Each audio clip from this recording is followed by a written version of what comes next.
moi, c'est Frédéric Côté. Je suis d'abord un guide en kayak de mer et je suis aussi moniteur kayak de mer niveau 1 et 2. J'ai étudié en tourisme d'aventure au Collège de Mérisy et je suis guide depuis. C'est ma 12e saison que je guide, donc 10 ans aux îles de la Madeleine. Donc ça me fait plaisir de vous introduire au kayak de mer ici aux îles.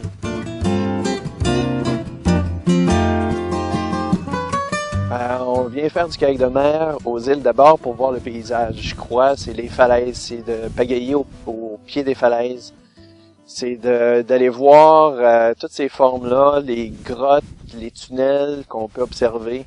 Il y a énormément d'oiseaux marins qu'on peut voir. Côté faune, c'est ce qui se passe le plus. On a plusieurs variétés d'oiseaux marins observables durant tout l'été. On va avoir aussi, pour ceux qui désirent faire de l'expédition, tout ça, de nombreux endroits où s'arrêter pour faire du camping sur le haut de plage.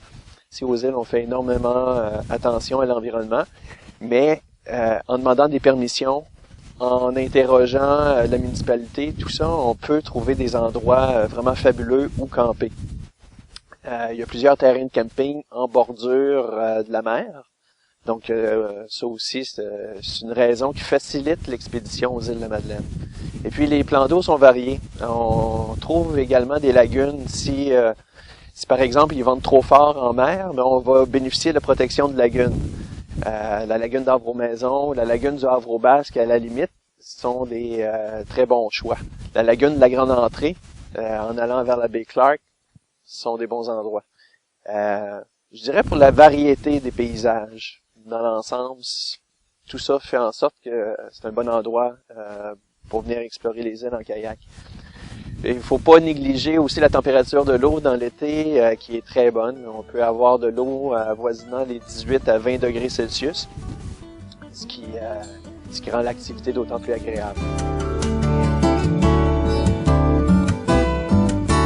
Oui, absolument. On peut avoir du plus facile au plus difficile. C'est souvent Dame Nature qui va décider de où on sort et du niveau de la zone. On a toujours un endroit pour monsieur, madame, tout le monde où on va être sous le vent, où on sera pas sous l'effet des vagues, du ressac au pied des falaises, tout ça. Par contre, si on veut aller dans du niveau plus difficile, il y a toujours des endroits où trouver de la vague, se rendre à des endroits un petit peu moins accessibles, où ça demande des niveaux, des connaissances plus élevées en navigation, ou des techniques un petit peu plus avancées. Dans le plus facile, il y a le Gros Cap.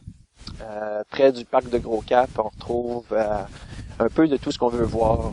Des oiseaux marins, on va retrouver des grottes, des falaises. On va retrouver des paysages splendides. On va avoir l'île d'entrée en fond de plan. Ce qui fait que c'est un secteur pour s'initier au kayak de mer en mer. On bénéficie d'une protection du vent dominant qui est le sud-ouest l'été. Donc on essaie un peu de se cacher de ce vent-là. Et ici, c'est très bien. Ensuite de ça, on peut sortir du côté Belance. Bon, évidemment, il faut que ce soit des vents plutôt d'est ou des vents nuls pour sortir à la Belance. Parce qu'on peut se retrouver dans un secteur exposé sans sortie d'urgence sur 6 ou 7 kilomètres.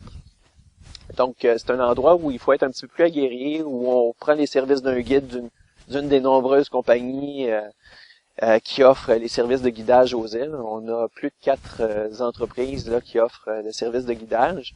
Donc, de ce côté-là, on peut retrouver les ressources qu'il faut pour aller dans des niveaux de difficulté un petit peu plus élevés si on n'a pas le niveau soi-même de le faire.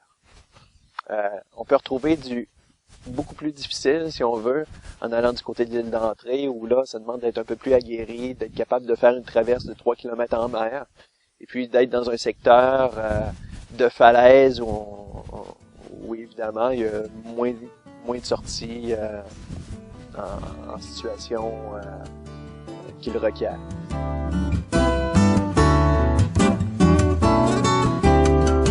Il y a plusieurs beaux endroits pour faire du kayak de mer aux îles.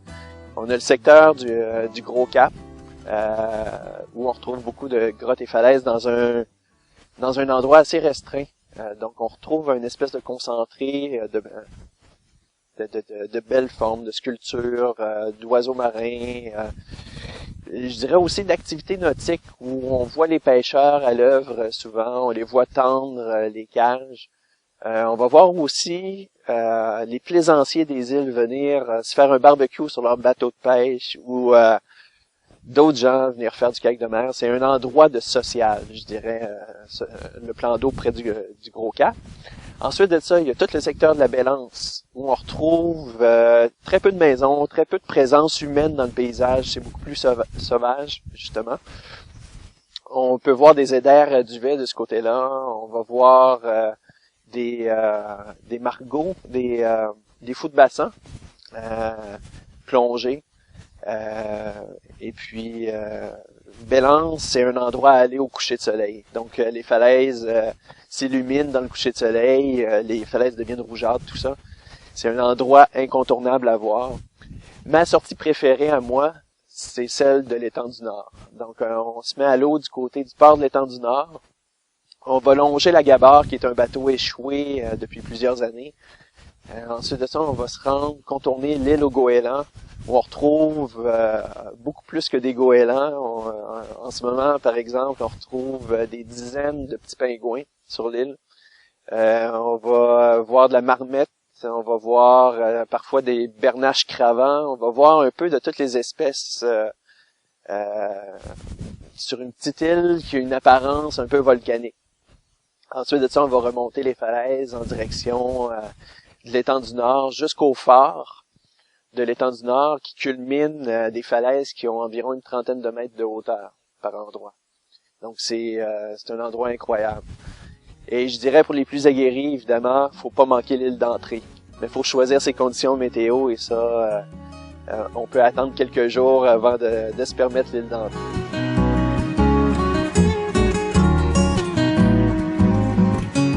Ce qu'il faut faire le plus attention aux îles, c'est vraiment la force et la direction des vents.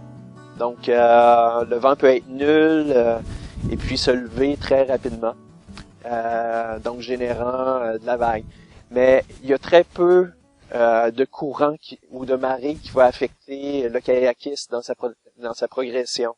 On va avoir peut-être de la difficulté sous le pont d'Avro-Maison, mais c'est à peu près le seul endroit où le courant peut être assez fort pour nous empêcher de progresser. Évidemment, on a une brume qui peut se lever assez rapidement. On en est témoin ici ce soir, où on peut se retrouver dans une brume à couper au couteau. Donc, il est important de vérifier s'il n'y a pas d'avertissement à ce niveau-là, d'annoncer dans la journée. Évidemment, au printemps et à l'automne, on doit se méfier de l'eau froide, parce que l'eau peut être très froide, ça demande d'être habillé en conséquence. Et au contraire, durant l'été, il faut faire attention aux coups de chaleur, parce qu'on peut être vulnérable, évidemment, là, avec le beau soleil qu'on a ici l'été. Faut faire attention, ça prend de porter le chapeau.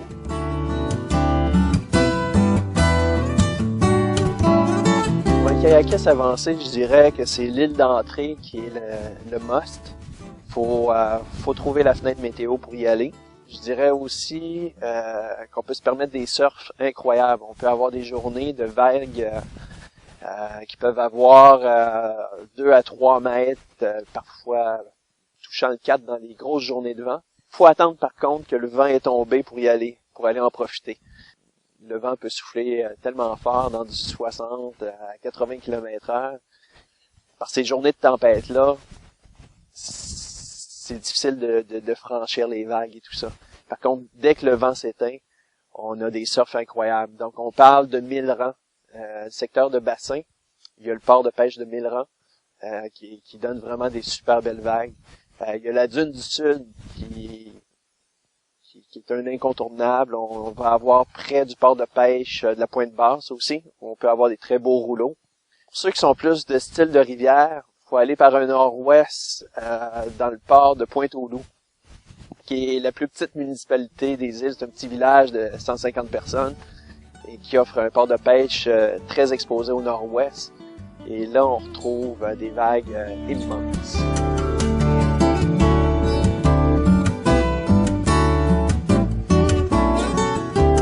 Le Sentier maritime, c'est un projet qui remonte à il y a 4 ans déjà. C'est un projet qui a été mené par l'association touristique des îles de Madeleine. Une personne formidable a travaillé sur les points d'accès de mise à l'eau pour les kayakistes, principalement. Et on a une carte qui répertorie tous les services entourant ces points de mise à l'eau-là et les sorties d'urgence. Donc, l'association touristique a mis en ligne des documents PDF tout à fait gratuits, ce qui permet aux gens de prendre connaissance là, des différents plans d'eau et des avertissements ou des points de difficulté des plans d'eau en question avec leurs différents points de mise à l'eau. Donc, c'est un document à se procurer sur un lien Internet. C'est un beau travail que notre association touristique a fait.